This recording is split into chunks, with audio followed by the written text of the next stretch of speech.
1000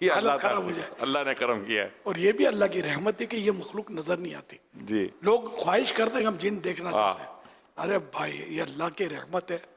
وہ جن نظر آتے ہوتے تو یہ یہاں نہیں ہوں گے کیا جن؟ ہم لوگ اتنے بیٹھے ہوئے ہیں. بالکل یعنی کہ یہ ہم سے زیادہ ان کی تعداد ایک مطلب 9 گنا. ایک بچہ انسان کا پیدا ہوتا ہے 9 جن پیدا ہوتے ہیں. یہ گھروں میں رہتے ہیں, چھتوں پہ رہتے ہیں, مسلمانوں کے دسترخوان پہ آ کے شریک ہو جاتے ہیں. تو یہ لکھا ہوا کتابوں میں. تو اگر یہ نظر بھی آئیں تو آپ کا کیا خیال ہے؟ آپ کی ساری بہادری کا بھاؤ پتہ چل جائے گا.